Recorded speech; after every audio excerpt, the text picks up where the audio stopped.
मेरी बेटी ने अपनी छोटी बहनों को अपने पास बिठाया। कहने लगी, मामा सो गई हैं, मामा के साथ लेट जाओ। मेरी बेटियां मेरी लाश के पास सो गई। बीमार बेटी दवाई लेकर आई, मेरे पास बैठ गई। मामा मैंने दवाई खा ली, आज मुझे कड़वी भी नहीं लगी। सुबह हुई, मेरी लाश को चारपाई पर रखा गया। रोना शुरू हुआ, मातम का तमाशा करने लगे। मेरे चाचा चाची कपड़े फाड़ कर रोने लगे। सब बातें कर रहे थे, कैसे मरी, लेकिन किसी ने तहकीक ना की। मेरी बेटियां बाल बिखेरे मेरी मैयत के पास खड़ी थी। उनको पता भी नहीं था उनके साथ क्या हुआ है। एक ने मेरा मुंह चूमा और कहने लगी, मामा आप बहुत प्यारी लग रही हैं इन कपड़ों में। मेरी बेटियां मुझे देख रही थी। मेरा जनाजा उठाया गया और मुझे दफनाया। मेरी बेटियां रात भर देखती रही, मामा नहीं आई। उन्होंने खाना भी नहीं खाया। जिस बेटी को बुखार था उसने दवाई खाई और मेरी तरफ देखने लगी। शौहर ने बेटियों को पास बुलाया। दादी पास बैठी उनको कहने लगी, तुम्हारी माँ अब नहीं आएगी, वो गंदी थी, वो सौतेली माँ के हाथों आ गई थी। उनके कपड़े गंदे होते हैं, बाल बिखरे होते हैं, छोटी सी उम्र में वो सयानी हो गई हैं। अब वो ईद पे नए कपड़ों की फरमाइश भी नहीं करती। अब वो भूखी भी हो तो खाना नहीं मांगती। मेरी बेटियां बहुत सब्र वाली हैं। एक दिन मेरी बड़ी बेटी खाना बना रही थी, खाना जल गया उससे। सौतेली माँ ने उसे बहुत मारा। मैं यहां से तड़पने लगी। वो मार खाकर कमरे में गई, मेरी तस्वीर निकाल कर कहने लगी, मामा आ जाओ ना, आपको 2 साल हो गए अब तो गए हुए। आप तो कहीं जाती भी नहीं थी हमसे दूर। दादी कहती हैं आप अल्लाह के पास हैं, मेरी अल्लाह पाक से बात करवाएं। मैं अल्लाह पाक से कहूंगी, हम सब बहनें मामा को बहुत याद करती हैं, हमारी मामा को भेज दें। मेरी बड़ी बेटी माँ की तरह छोटी बहनों का ख्याल रखती है। एक दिन मेरी एबनॉर्मल बेटी को सर्दी लग गई। रात को मेरी बड़ी बेटी कैसे संभालती। सब बहनें उसको लेकर रोती रही। वो बेसुध पड़ी थी। सर्दियों की रातें थीं, हर कोई अपने कमरे में था। मेरी बड़ी बेटी दौड़ती रही, कभी अपने बाबा को उठाती, कभी दादी को, पर किसी ने उनकी तरफ तवज्जो ना दी। मेरी बेटी चीखती चिल्लाती रही बुखार से। वो एबनॉर्मल थी, बहनों से बोल भी नहीं सकती थी।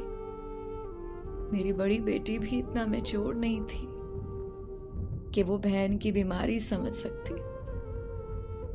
वो तो एक माँ ही औलाद की बीमारी का दुख समझती है।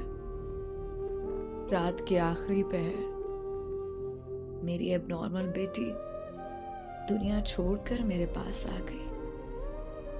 मेरी बड़ी बेटी सुबह चिल्लाई कि मेरी बहन रात से नहीं बोल रही। खैर, दुनियावी दिखावा किया गया। उसे भी सफेद कपड़े पहनाकर मेरे पास भेज दिया गया। मेरी एबनॉर्मल बेटी ने उस दिन सफेद कपड़े पहने।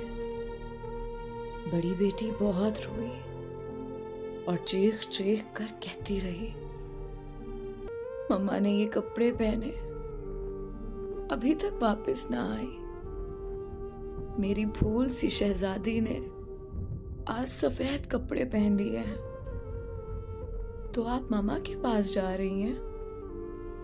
तो मामा को बोलना आप भी बेबस थी, मजबूर थी, मैं आपके लिए कुछ ना कर सकी, मुझे माफ कर देना। मामा से बोलना हम शरारतें भी नहीं करती, हम खाना भी नहीं मांगती, हम चुप रहती हैं। बाबा हमें बहुत मारते हैं, हम बाबा को देखकर बहुत सहम जाती हैं। मामा को कहना मामा आप होती थी, मैं डर कर आपके दुपट्टे में छुप जाती थी। मुझे अब ये दुनिया वीरान लगती है। जब मेरी बेटियां घर से बाहर दूसरे बच्चों की माँओं को उनका ख्याल रखते हुए देखती हैं, तो वो घर आकर मुझे ढूंढती हैं। मैं जब नहीं होती, वो एक दूसरे के चेहरों की तरफ देखकर चुप कर जाती हैं। वो समझ ही नहीं पाती उनको किसके पास जाना है। कोई दर्द हो तो किससे कहना है। बाप तो बहुत समझता है। एक दिन बाप ने नए कपड़े लेकर दिए तो वो बहुत खुश थी। मेरी कब्र पर आकर कहने लगी, मामा देखो हमने नए कपड़े पहने हैं, कौन ज्यादा प्यारी लग रही है बताए ना। मेरी नीली आंखों वाली बेटी कब्र के पास बैठकर कहती है, मामा आ जाओ यार, हमें अपने पास ले जाओ। आप ही रात को बहुत रोती है। वो गंदी वाली पापा की बीवी आप ही से बहुत काम करवाती है। एक दिन मुझसे भी बर्तन धुलवाए पापा की बीवी ने। मुझे बहुत सर्दी लग रही थी, मुझे बुखार हो गया था, फिर आप ही ने मेरा सर दबाया था। मामा हमको अपने पास ले जाओ ना। मेरी शहजादी बेटियां बहुत रोती हैं, बहुत ज्यादा। मुझसे उनकी तड़प देखी नहीं जाती। दोस्तों, बेटियां बोझ नहीं होती, बेटियों को सीने से लगा लिया करो। औलाद तो अल्लाह पाक देता है ना, तो किसी को बेटी पैदा करने पर गुनहगार ना बना दो। बेटियां तो शहजादियां होती हैं। बेटियां बहुत नाजुक और नफीस दिल की होती हैं। खुदारा इतना जुल्म ना करें उन पर कि वो वक्त से पहले बूढ़ी हो जाए।